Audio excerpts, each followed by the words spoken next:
За сайн байцгаана уу та бүхэндээ энэ өдрийн мэндийг хүргье. За манайх 3 тэнгэр бэлэгт аврал онцлогоо бөөмөргөлийн төв маань одоо үйл ажиллагаа явуулаад бас нэлээдгүй хугацаа өнгөрсөн байна. Аврал онцлогоо бөөмөргөлийн төв маань болохоор тухайн хүнийг одоо уламжлалт талаасаа бөөмөргөлөөр ажиллагааны талаасаа авраагаар тослол үзээд асал домын одоо лаан таслаар хар цагаан домоор энергийн барай таталт бөөмөргөлөөр шарын дарны шившлэг гэдэг одоо олон төрлөөр хоонийг үзээ засчдаг одоо юм төв маань одоо өргөцсөн байгаа барайцлын одоо хүүхдийн барай, амн энергийн барай, уламжлалт барай гэсэн одоо 3 чиглэлээр барайныхаа чиглэлээр үйл ажиллагаа явуулж байна. Тэгэхээр одоо хүүхдийн барай гэдэг бол тухайн хүүхдийн одоо онцлогоос шалтгаалсан одоо зөвхөн одоо тарих толгой барайд эрэгтний барихаас илүүтэйгээр бас тухайн хүүхд маань одоо юунаас шалтгаалаад яагаад өвдөд байгаа.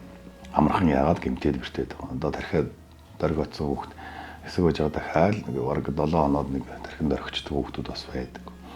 Амархан бэртэж гэмтэх гээд байдаг. Шөнөөрөө цагаараас уулагнаад орилоод унтаж чадахгүй бас. Тийм одоо асуудлууд байдаг. Тэгэхээр тухайн одоо хүүхд маань юунаас шалтгаалаад юм болж байгаа тухайн шалтгааны үрийг одоо олоод тэрэнд таарсан одоо засал домын одоо хүүхдэд таарсан засал домын үйл ажиллагааг одоо манай хүүхдийн барайч маань одоо хүүхдэд зориулсан ном тарин шившлэг хийж домнож одоо тухайн аав ээжд нь одоо гэрийнх нь одоо эрчим энерги ийм байгаа юм байна гэж одоо тэрийг үзэж харснараа бас тухайн зөвлөгөө өгдөг шаардлагатай засал домын бяцхан хүүхдүүдэд хийдэг юм байна.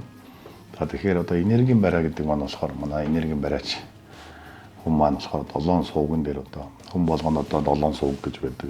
Энергийн 7 сууг нь одоо ямар сууг нь бүглэрсэн маань одоо тэрэнд нь таарсан одоо энергийн одоо барай, энергийн засал хийдэг юм байна. Мөн манай галын засал одоо биеийн дээгүүр одоо галасаа шатаах галын засал одоо орны ангаа ухаанд хэрэглэдэг галын таслаа тухайн хүний засгаас гадна бас давхарлаан таслаар тухайн хүн тасал дом хийн. За уламжлалт барай маань болохоор тухайн хүний одоо өвдсөн бие эрхтэн уруу ууц одоо хөл гарын одоо жилийн эрхэл одоо альва асуудлуудын одоо уламжлалт талаас нь одоо барай хийдэг одоо ийм одоо төв юм байгаамаа.